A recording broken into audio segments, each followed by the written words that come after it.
Hello and welcome to Business Connections, presented by the Dayton Area Chamber of Commerce. My name is Jessica Wagner, Manager of Workforce and Economic Development. It's the start of a new year and businesses are already planning their future and how to secure a more successful 2020. With that in mind, the Chamber each year convenes a meeting of local economists, economic development professionals, and financial advisors to sort of gaze into their crystal ball and make some predictions for the year ahead. We then ask one of those experts to sit in the hot seat, and with that, I'd like to introduce Dr. Thomas Traynor, Dean of the Soin College of Business at Wright State University. Hi, Tom. Welcome. Thank you, and thanks for having me. Yeah, and you have been a frequent guest on this topic, which we appreciate. And as you know, we kind of want to take a step back and look at 2019 before we jump ahead to 2020. So what are some things that stick out to you for 2019? So the big stories, in my opinion, really were business spending, often called investment, which was pretty sluggish for the year, actually dropped off quite a bit in the third quarter. We don't have the fourth quarter figures in. But business spending overall was not very strong over the year nationally, and it impacted the local economy. Consumer spending, on the other hand, was quite strong. It remained solid and growing. And the offset between the two is the main reason why we had roughly 2% GDP growth last year nationally. A lot of attention was given to exports and imports, the international trade. But I'd like to remind people that international trade is really a very small part of our economy. Exports minus imports, or net exports, is really only about 3% of GDP.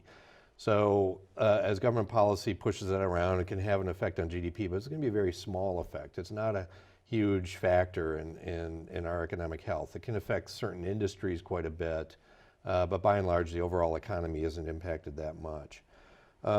Inflation was low, unemployment was low, wages started rising a little bit more than previous years. So those are all pieces of good news for the national economy. Locally, the headlines really were how this region was impacted by the national headlines. Business-to-business services as well as business-to-business manufacturers struggled last year. As businesses across the nation were purchasing less goods and services. And so manufacturing growth was positive overall. Consumer goods continued to do well, but it wasn't as strong as in previous years. Brick and mortar retail struggled, so overall retail did well, but that was sort of an offset between, let's say, people working and driving delivery trucks for Amazon. That gets sort of counted as retail, but retail employment in stores and physical locations declined quite a bit last year. Healthcare industry did very well, unusually well, added over 3,500 workers over the year. That's unusually strong. Normally we would expect about 1,500 in a given year. We did see quite a few new health facilities open in the region over the past year, and I think just the employment of those explains why there was such growth there. And then leisure services did well, which is everything from hotels and restaurants to golf courses, bowling alleys. That industry had increased, and I think that's consistent with growing consumer spending. And then finally, and we'll probably take a minute and talk about this, the tornadoes in May did have an impact on the local economy. Yeah, I was just, before we sat down, I was looking at a report from the Montgomery County Auditor's Office about the impact of those tornadoes. And make sure I get this right, the Auditor's Office received reports of more than 1,200 damaged or destroyed property value reduction applications. So can you expand a little bit on that impact, not only for 2019, but kind of looking ahead to 2020? Yeah, and for the region, in addition to Montgomery County, Greene County had quite a few properties that were impacted, and some of the other counties in the region at least had some. So that figure that you just listed is not the entirety of the impact. The main impact is really the businesses that were directly hit, weren't able to produce goods and services for a while, and some are still out of business, or some are still below capacity because of the tornado, and so we have not fully recovered from that impact. But another factor that's also important are just families who had to attend to their own needs, attend to housing needs and other needs that they had after their homes were directly hit.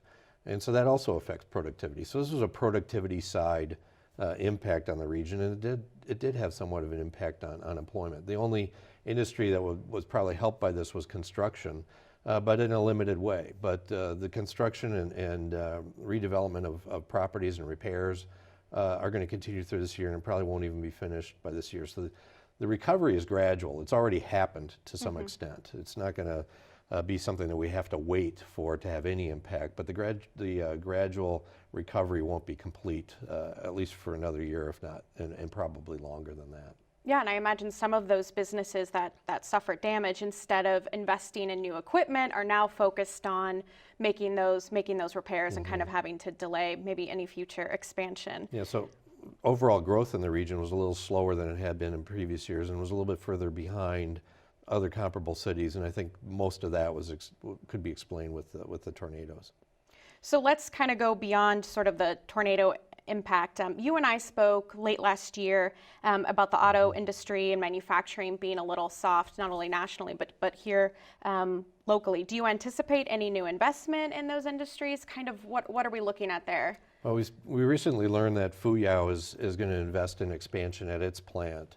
But overall, demand for durable goods continues to grow, but it's moderate growth. Productivity allows firms to expand without necessarily hiring more people or buying a lot of more equipment. They can buy some targeted equipment to take advantage of that. And then a lot of manufacturers have excess capacity. They just have the ability to expand without needing to buy more equipment or invest in more goods and services in their production. Production relative to capacity has not completely recovered from the Great Recession. So here we are, more than 10 years since the beginning of that recession, and just barely over 10 years since sort of the real financial crisis hit. And businesses on average are still below what would be normal production relative to their capacity. So when you can expand without buying more equipment, you're not going to buy much more equipment. Yeah, that makes sense. So as a regional chamber, we focus mostly on kind of our local impact, but we do keep an eye on the political stage as it pertains to our largest employer, Wright-Patterson Air Force Base. Late in 2019, President Trump signed the 2020 National Defense Authorization Act, which included, for us important, the final $120 million needed to expand the National Air and Space Intelligence Center. And that news is on top of what we already heard, which was the 400 jobs coming to Wright-Pat as part of the F-35 project. So let's talk about kind of not only Wright-Pat, but our defense contractors. What are we looking at? So initially it'll be in the form of construction jobs. So both of these additions to the activities at the base are going to require sort of creating facilities or making sure facilities are available for these initiatives or these missions.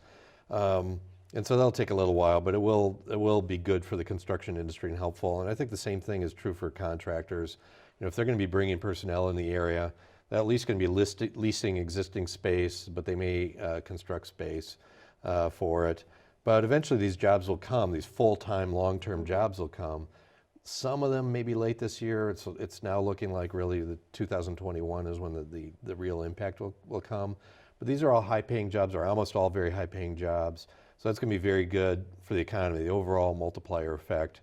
The multiplier itself won't change, but the overall effect will be stronger because of the high incomes that these jobs bring.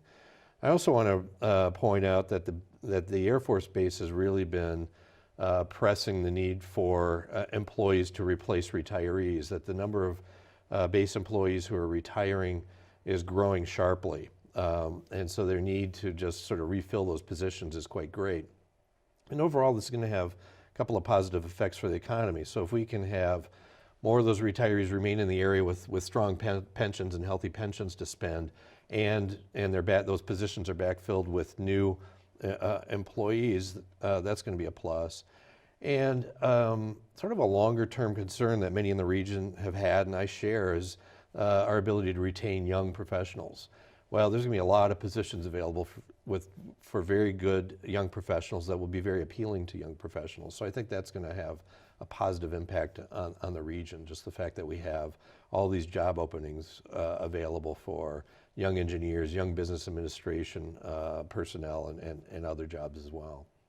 Yeah, growing our own talent is a big topic, not just for Wright Pat, but a lot of industries about how do we keep those college graduates or high school students interested in careers here. So that'll be interesting to watch. So let's move now outside of the fence and kind of talk about some of other in-demand industries in Dayton. First one that comes to mind is healthcare. What are we looking at for challenges or opportunities? Mm-hmm. So healthcare is going to be on a long-term growth path for decades. It's just the demographics. As the population continues to age, demand for healthcare services is going to grow.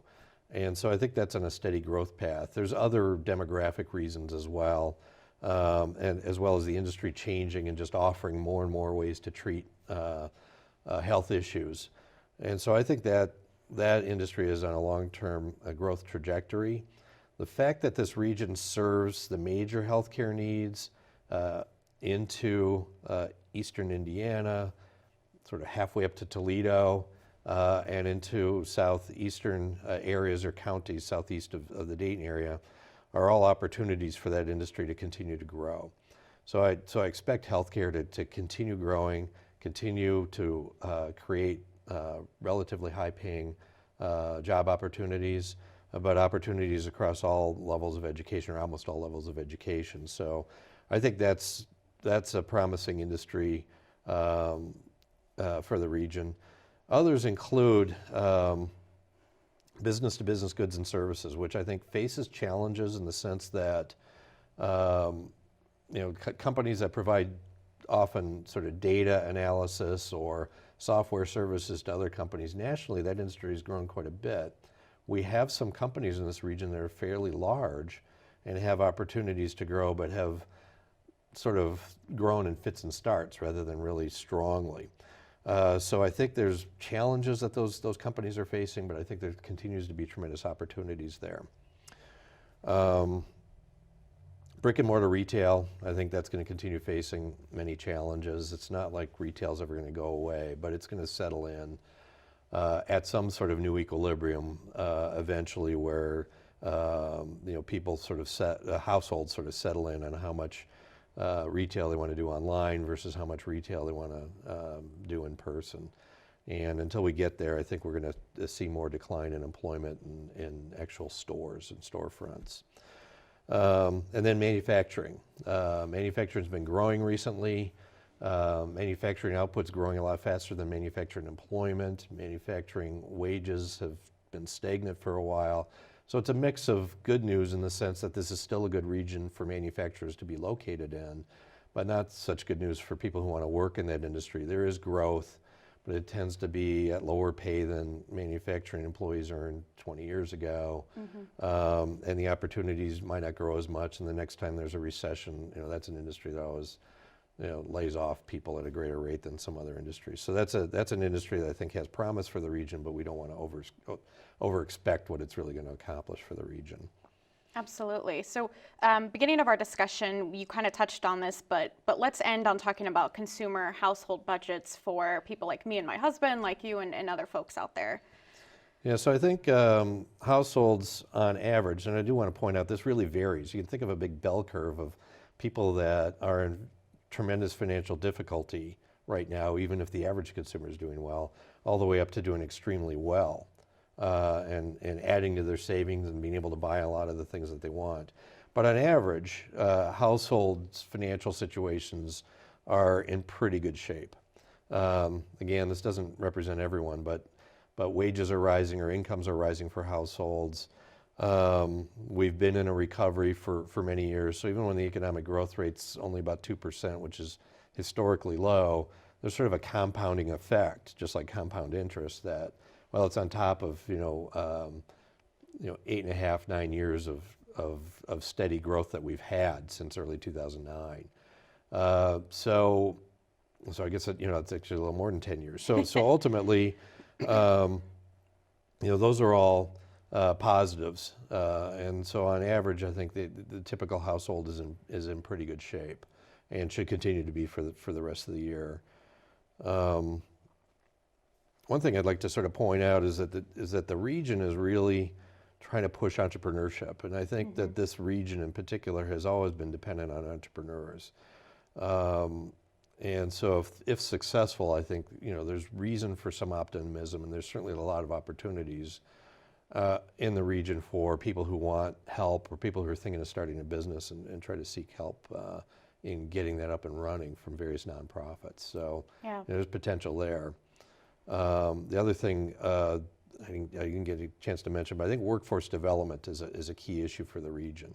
It really doesn't matter what level of education someone has. On average, their incomes and their job opportunities and their risk of unemployment all improve for them if they can get at least a certificate if they don't have one, or a degree if they don't have one, or a higher level degree if they don't have one.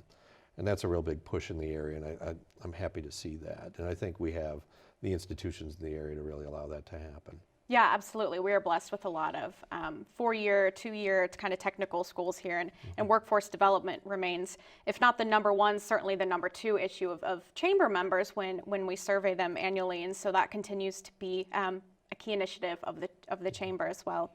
Well, Dr. Traynor, thank you so much for being with us. If you want to see Dr. Traynor's predictions from 2019, you can head to the Chamber's YouTube page. Also remind you that the Chamber's 2020 Economic Outlook is now online at daytonchamber.org. That's also where you'll find our monthly economic indicators. We publish those in partnership with Wright State University's Applied Policy Research Institute. I'm Jessica Wagner. Thank you for being with us, and stay tuned for a message from our President and CEO, Phil Parker. Each year, one of the excellent benefits provided by our Regional Chamber of Commerce is our research and preview of the new year's economic environment. This year, our Research Advisory Committee, the group led by Dr. Thomas Traynor, the Dean of the Soin School of Business and Professor and former Chair of the Department of Economics of Wright State University, developed its predictions for the new year 2020, but also the beginning of our new decade. Thanks to Dr. Traynor and the other community leaders representing banking, finance, government, and other diverse business disciplines, this group has laid out its overall ideas of our area and nation going forward. Overall, as you've heard from our program today, our national economy continues to do well, and our local economy is expected to grow due to some of the same influences affecting our nation and state. However, it still lags other U.S. communities, including employment growth. As discussed, our experts do see some bright spots in 2020 along with the challenges. Considering some of the negative impacts that hit us in 2019, we expect 2020 to look, perform, and feel better. Hiring, or at a level of sustained employment levels, will help us continue to make progress in many areas of the Miami Valley. We hope that you've enjoyed the work of our esteemed experts and wish you and our area employers a safe and prosperous 2020. Thank you.